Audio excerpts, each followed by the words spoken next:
Look at me. I washed my hair. I put castor oil and shea butter in it. I brushed my teeth.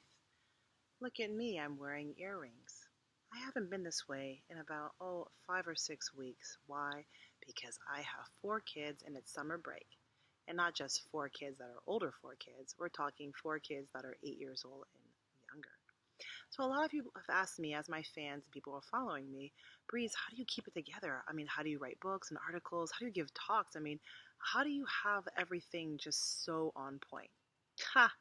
Actually, I have nothing together. I'm a hot mess, and like, let's just face it. Seriously, there's my public persona, then there's like the real deal in how I actually am in the domestic space that is like my house and raising my kids. I'm a hot mess. Okay, so for one, like I am not a super mom, so a lot of folk will be like, "Wow, Breeze, you're a super mom." I'm not. I'm like super hectic, super stressed, super crazed. I'm trying my best to like navigate the world, balance everything, and raise these kids. So my kids are 8 months old, 3, 6, and 8, and we don't have childcare during the summer. So for me, that's just it's a big challenge, right? I work a triple work day, so I'm taking care of the kids. I'm trying to do my consulting work. I'm trying to write talks. I'm trying to clean a house. Take care of them by entertaining them. I don't want them to just sit around and watch Netflix all day, which sometimes, yeah, I let them do. But, this is not easy. So, for me, I'm trying to write a new book. First, it was called Recipes for Racial Tension Headaches. But you know what I'm going to call it now? Black Mama Scholar. And this kind of encompasses my identity, especially recently over the last 8 years when I started having kids. So for me, my book is going to, investigate all of that. What does that mean for me to be a Black identified woman? And my framing of the world is through a Black feminist and critical race feminist lens. I'm a scholar, so I love writing, I love researching, I love publishing books, I love giving talks. And also, I'm a mother. So, like I said, I have 4 children, and it's hard to juggle all of that. So, with my new book, I'm still going to pretty much stick to what I originally want to do with recipes for racial tension headaches. But it's been delayed. It's because I have these 4 kids and I don't have childcare. And I love my kids to death, but I don't have childcare. So as I'm rewriting these chapters and thinking about how to frame this book, I want to put all of that into the mix. I want to write about that time when I went to give a talk, say in the state of Wisconsin, and I'm sleep deprived and I'm bringing the newborn with me. I'm nursing on demand, and I'm trying to figure out what the heck am I doing in this state as I'm driving from the airport to a particular university where it seems like I'm the only Black person in the car. I've got my big afro, I think I was wearing my Malcolm X earrings, and I'm seeing Trump signs everywhere, and I'm thinking to myself, okay, I have to think about the audience that I'm going to talk to about an era of uprooting white fragility in a quote-unquote post-racial era in terms of Trump and his win. But I'm also thinking, I'm sleep deprived. I want to get my stuff together. I want to look professional. I want to sound professional. And I'm nursing on demand. So I want to write about that. I want to write how I get from point A to point B to point Z, right? How is it that, I wake up in the middle of the night nursing every 2 hours? How's it that I seem like I have my crap together when I actually don't? And what are my tips? What am I doing with my life to get things kind of more on point and to be ready to write, to give those talks? So these are the things that I want to talk about in my book, the struggles and also the challenges I've had and the realities of what it means. What it means all the time when I want to go to so many events, so many conferences, so many festivals, and there are many things that I have to think about. If the event is an event that's focused on food and ethics, maybe even veganism, animal rights, I'm thinking, will it be a place for me to travel to with my child? Because I believe in nursing on demand, and I want to write about that.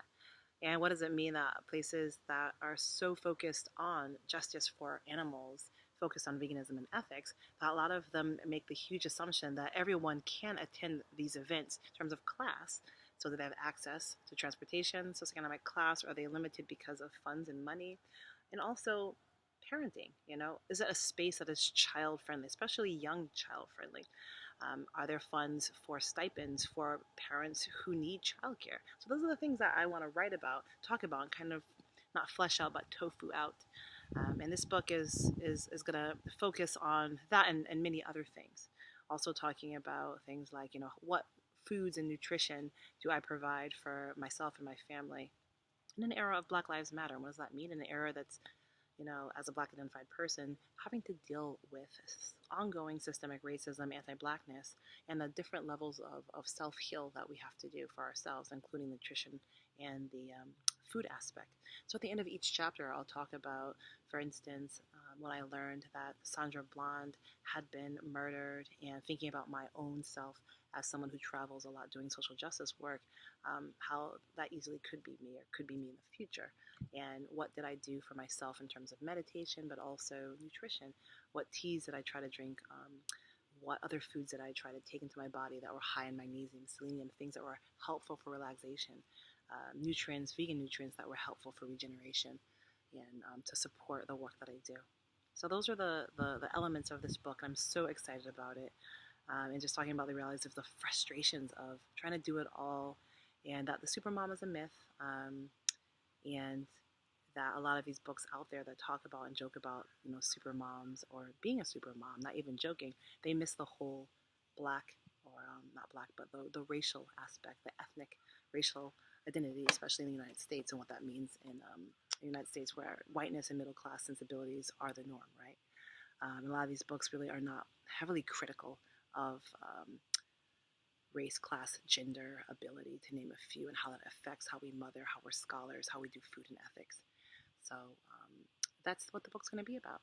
So if you like what you hear, please, please, please donate. I have a Patreon link right after this video, and if you are not able to donate monetarily, I totally understand that. That's fine. People are donating from $1 to $10 a month. I understand that. That's not a possibility for everyone. If there's other ways that you can help me with my work, I would totally appreciate that. If you can offer free editing services, or just put the word out if you have universities or institutes that would like to have me come and talk about my work. My new tour for this year is going to be called Black Mama Scholar, which will basically reflect on my last 12 years of doing this type of work and read some excerpts from my book.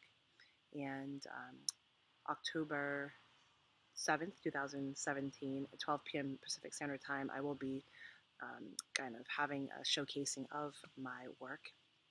Some excerpts from that book will be read. So if you're interested in participating in that, it's a fundraising event, then also click on the links to see how you can make that happen. If you have any questions or concerns, please feel free to write me, and I look forward to hearing from you.